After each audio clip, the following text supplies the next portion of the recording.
भाइयों बहनों, अस्सलाम वालेकुम, नमस्ते। आपके भाई मोहम्मद रियाज उर्फ राज बाबू के यूट्यूब चैनल राज बाबू बूंदी के अंदर मैं आपका स्वागत करता हूं, आपका इस्तकबाल करता हूं। और इस वक्त हम लोग बूंदी शहर में मौजूद है। हमारा बेहतरीन शहर है, हमारा पर्यटन की दृष्टि से बहुत बेहतरीन शहर है। तो इस बेहतरीन शहर के जिस मोहल्ले के अंदर हम मौजूद हैं वो है बरमपुरी मोहल्ला। और बरमपुरी मोहल्ले के अंदर आज हम जिस दौलत खाने पर आए हैं टीम बनाकर, हमारी टीम आज जिस दौलत खाने पर आई है वो है एजाजुद्दीन अंसारी साहब, जो पेशे से इंजीनियर हैं। मैं बहुत जल्द वक्त ख़राब नहीं करके आपको उनसे मुखातिब करवाता हूं।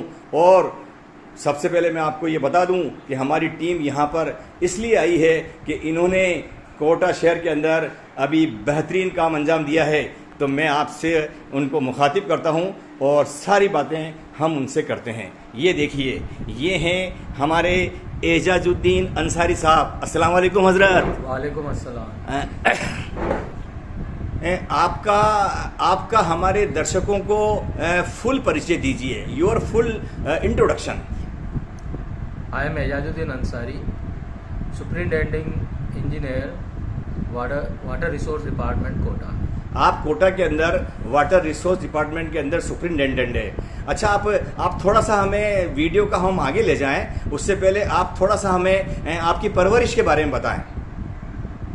Basically I am belong to Bundi city. परवरिश, जहाँ तक मेरा जो है परवरिश का जो सवाल है, मेरा पूरा ज़्यादातर टाइम बूंदी में ही निकला है। हाई सेकेंडरी स्कूल तक मैंने बूंदी, आप कैमरे की तरफ देखें। हाई सेकेंडरी स्कूल तक मैंने बूंदी से पास आउट की है। इंजीनियरिंग मैंने कोटा इंजीनियरिंग कॉलेज कोटा से की थी। तो आपकी पोस्टिंग कोटा में कब से है? कोटा जब से मैं सुपरिटेंडेंट इंजीनियर बना हूँ 2018 में, मई 2018 में मैंने कोटा में 23 मई 2018 को ज्वाइन किया था। आपने अभी कोटा शहर के अंदर जो ये बेहतरीन काम अंजाम दिया है, हज़ारों लोगों को बेघर होने से बचाया है, बाढ़ से लोगों को रिलीफ दी है, तो आप राज्य सरकार को, वहाँ के कलेक्टर साहब को, आपके सीनियर्स को, आपके जूनियर्स को किन अल्फाजों के अंदर शुक्रिया अदा करेंगे? जो वर्क था वो एक तरह से टीम वर्क था। 2019 में भी हमने बाढ़ देखी थी, उस टाइम भी मैं ही था यहाँ पे कोटा बैराज पे। मेरे पास राणा प्रताप सागर, जवाहर सागर, कोटा बैराज तीनों बड़े डैम हैं। और गांधी सागर जो चंबल वैली पे पड़ा हुआ है वो एमपी में आता है। तो ये चंबल नदी का, हमारे दर्शकों को ये बताएं कि चंबल नदी का आखिर आगाज़ कहाँ है और एंड कहाँ है?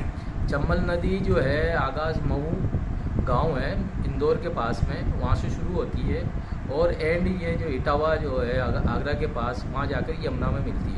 इटावा में यमुना में मिलती है। तो इसके अंदर कितने बांध बने हुए हैं? इसमें जो है मेजर जो बांध है 4 बांध बने हुए हैं, जो कि 1960 में गांधी सागर बना था और 1960 में कोटा बैराज बना था, और 1970 में राणा प्रताप सागर बना और 1972 में जवाहर सागर डैम बना। तो आपके कहने का मतलब आखिरी बांध कोटा बैराज है जी। इसका मतलब ज़्यादा रेस्पॉन्सिबिलिटी कोटा बैराज के ऊपर है।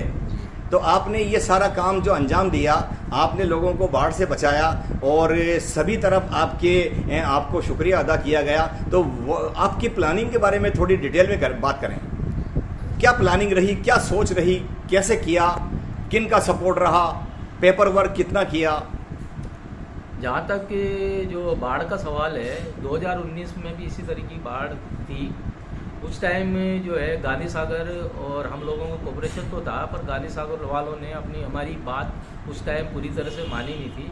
और उसके बाद ये गवर्नमेंट ने डिसाइड किया था 2019 की बाढ़ के बाद कि मंथ वाइज लेवल डिसाइड कर लिए थे, जिसमें 31 अगस्त तक गांधी सागर वालों को 1306 के लेवल पर जाना था। उससे उसके ऊपर उनको लेवल मेंटेन नहीं करना था। तो गांधी सागर का यहाँ मैं बता दूँ, उनका भराव क्षमता 1312 फीट है।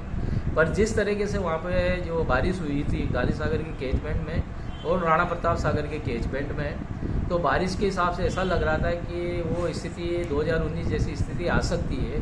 तो हम लोगों ने उनसे रिक्वेस्ट किया कि आपके 1306 के ऊपर से भी आप लोग जाएं और जो लेवल बढ़ने दें, क्योंकि कोटा में जो है 3 लाख से ऊपर आने के बाद इसमें बाढ़ की स्थिति डेवलप होती है। और मेरे जो राणा प्रताप सागर में भी जो है काफ़ी बारिश हुई थी, तो उस टाइम उन्होंने उसमें उनसे रिक्वेस्ट की गई, वहाँ के एग्जीक्यूटिव इंजीनियर थे श्री मालविया जी, और सुपरिटेंडिंग इंजीनियर थे श्री चतुर्वेदी जी, और चीफ इंजीनियर से भी मैंने उनकी बात की थी अनिल गुप्ता जी से।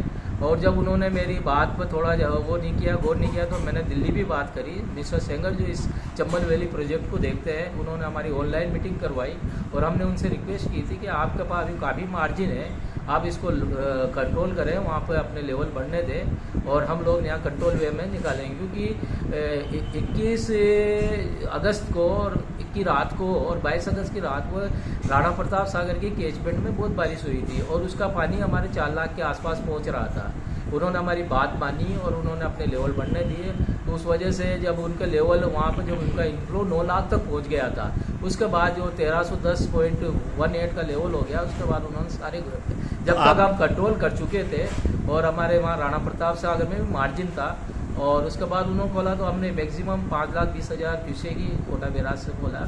और इस पीरियड में हमने कोटा जिला प्रशासन था, कलेक्टर साहब से बिल्कुल हमारी बातचीत चल रही थी। इसके अलावा कलेक्टर साहब ने भी एक मीटिंग भी बुलाई थी, 2 दिन तक लगातार मीटिंग रही थी, 21 तारीख को और 22 तारीख को। उसमें सारे पुलिस प्रशासन और मिलिट्री के लोग भी थे। उन्होंने मुझसे पूछा था कि मैक्सिमम कितना डिस्चार्ज आप छोड़ोगे, तो मैंने 21 को बताया था मैक्सिमम 4 लाख तक जाएंगे।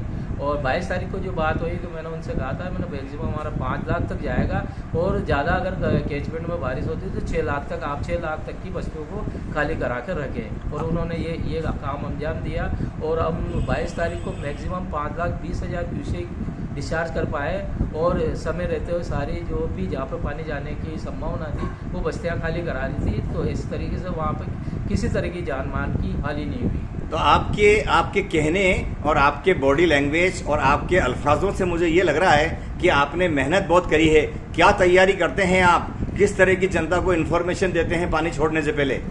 हमारे यहाँ जो है देखो ऐसा है, जहाँ पर कंट्रोल जो है ना, चारों डैम जो है, गांधी सागर से जो पानी आता है वहाँ से राणा प्रताप सागर पर आने में उसको लगभग 50 मिनट लगते हैं, और वहाँ से जो यहाँ तक आता है इसमें 50 मिनट, पूरे 100 मिनट हमें मिल जाते हैं। और उस बीच में अगर कैचमेंट में बारिश होती है, क्योंकि जवाहर सागर के भी कैचमेंट में जो ब्राह्मणी नदी आती है उसका भी इन्फ्लो बहुत तेज़ी से आता है, उसके लिए हमें 25 से 30 मिनट मिलता है। पर हमारी पूरी तैयारियाँ थी, और हम लोगों ने हर जितना हम डिस्चार्ज छोड़ते हैं उसके पहले आधा घंटे पहले हम जो है एक हूटर बजा के, और 3 बार हूटर बजाते हैं, उसके बाद पानी छोड़ते हैं। उसके पहले आधा घंटे पौन घंटे पहले जिला प्रशासन को सूचित कर दिया जाता है, और गांधी सागर से जो पानी आता है उसकी सूचना हम पहले से एडवांस में दे देते हैं, ताकि इस बात के भाई 2 घंटे बाद स्थिति ये होने वाली है।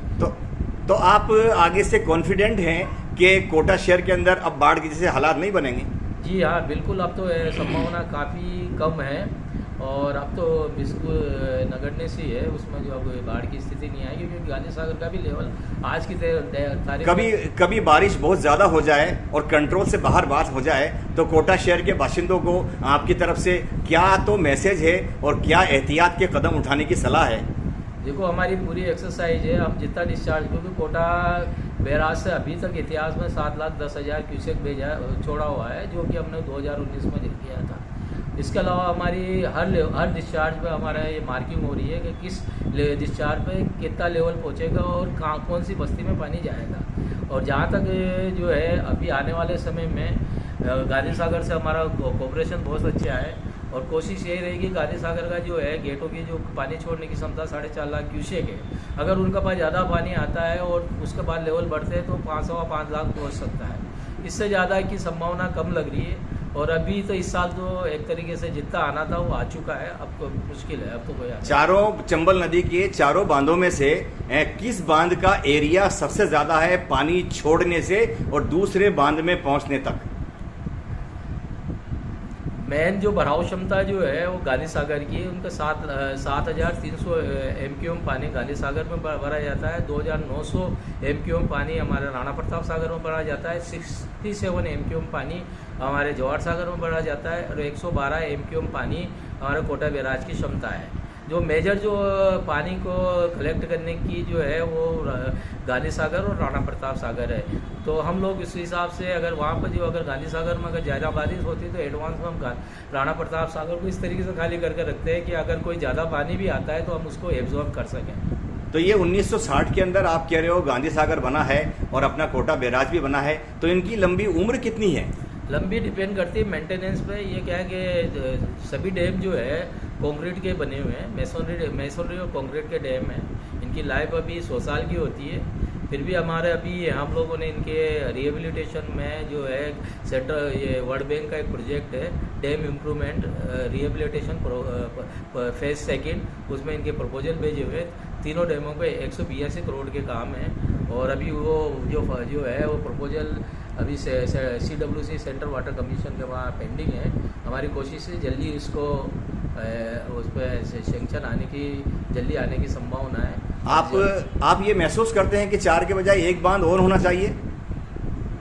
देखो बांध जो है वो बांध को बनाने में और उसकी जो बढ़ने में जो है ना आपकी जो है वैसे रामेश्वर का वहाँ पे एक है पोजीशन, पर अब जिस तरीके की स्थितियाँ हो गई है जैसे पूरा है ना कोटा बैराज से ऊपर का जो पोर्शन है वो पूरा है उसमें मुकंदरा उसमें आ रहा है। यहाँ पे क्रोकोडाइल सेंचुरी और जवाहर सागर के ऊपर मुकंदरा सेंचुरी में आ रहा, और इसके अलावा कोटा बैराज से केसोराय पाटन का पोर्शन ही बाकी है, उसके नीचे भी क्रोकोडाइल सेंचुरी में आ जाता है। इसमें अब जो है सेंक्शन मिलना बड़ी मुश्किल है और इसमें डूब क्षेत्र काफ़ी आता है। और अभी रामेश्वरम के वहाँ पे है, पर अब इतना नहीं है, लगता नहीं है कि अभी कोई वो बने।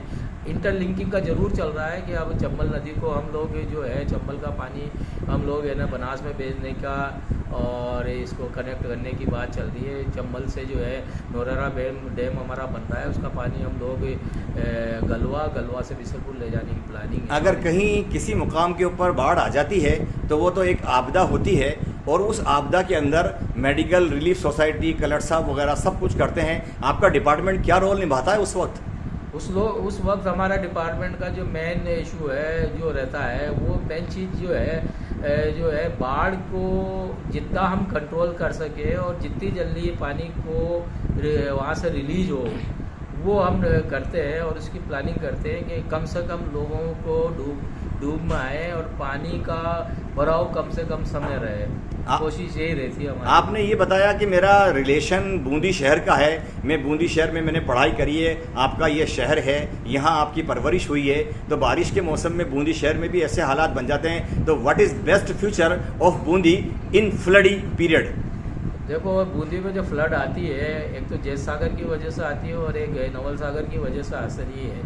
जैत सागर में पानी आता है शंभू सागर का, एक वहाँ से अगर प्लानिंग करके शंभू सागर को ठीकरदार तालाब और ठीकरदार आराम से जोड़ते हुए आप जो है ये पुल सागर को है ना से आप चंद्रभागा नदी को जोड़कर उसको रिलीफ दिया जा सकता है। और इसके अलावा जो जैत सागर का नीचे का जो है नाला का जो है हम लोग बचपन में देखा था, यहाँ पर ड्रेनेज सिस्टम बहुत बढ़िया था, बारिश आती थी और बिल्कुल साफ़ हो जाता था। पर अब क्या है कि इंक्रोच में क्योंकि बाढ़ आने की वजह ये होती है कि जनरली जो है नाले में जो नीचे पानी लेने की कैपेसिटी कम हो जाती है, उसके कारण पानी पीछे की तरफ आता है। अगर नीचे का पोर्शन क्लियर कर दिया जाए, मांगली तक अगर पोर्शन क्लियर हो जाए तो बूंदी में पानी की जो है बाढ़ की स्थिति से काफ़ी निजात मिल सकती है। This is my last question, और मेरा क्वेश्चन ये है कि आपकी सर्विस कितने साल की हो गई है?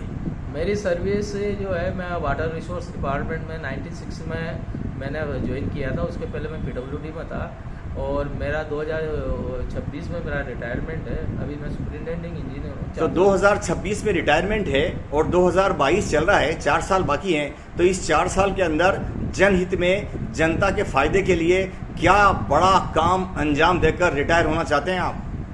मेरा जो कोशिश यही है कि बूंदी की जो वैसे तो नगर परिषद इसको प्लानिंग कर रही है, पर बूंदी की लोगों को इसमें रिलीफ मिले। और बूंदी की जो स्थिति जो मैंने अभी देखा है मुझे काफ़ी दुख होता है रोडों पे और उनकी हालत देखते हुए। और जो क्योंकि पैसा एक बार आता है और वो जो काम भी हो वो सस्टेनेबल हो और लोगों को उसका फ़ायदा मिले, ये नहीं कि रोड अभी बनाया और 6 महीने बाद 3 महीने बाद रोड टूट जाए। और ड्रेनेज का सिस्टम भी पूरी तरह से फुल प्रूफ डेवलप किया जाए और जो ड्रेनेज है जो भी नाला हो वो नाला आपका जब तक वहाँ तक मांगली नदी तक क्लियर नहीं होगा तब तक इसकी जो है, और कोशिश ये अगर वाटर रिसोर्स डिपार्टमेंट को अगर इसका कोई असाइनमेंट दिया जाता है तो हम लोग इसकी प्लानिंग करेंगे, ऐसे कोई वो नहीं है। थैंक यू एजाज साहब, आपने इंजीनियर एजाज साहब आपने बहुत अच्छी बात कही है। और मेरा ये आपसे ये कहना है कि आपके हु इज आदर्श, कौन आदर्श हैं, किसको बना रखा जीवन में? देखो हम तो सिंपल है, अल्लाह हमें जो है एक तरीके से जिंदगी गुजारने के लिए बिल्कुल रास्ता दिखा रहा है, नवाज रहा है। ना वो बिल्कुल वो है कि जो कि कई ऐसा काम नहीं करते जिससे अल्लाह नाराज हो जाए। वाह वाह वाह, क्या बढ़िया बात कह दी है। I appreciate your words. मैं आपको मुबारकबाद देता हूं और एक बार मेरे यूट्यूब चैनल राज बाबू बूंदी की तरफ से आपको मुबारकबाद पेश करता हूं। बड़ा काम अंजाम दे दिया है, अल्लाह आपको नवाजे। थैंक यू वेरी मच, बहुत बहुत शुक्रिया, बहुत बहुत शुक्रिया। Thank you very much.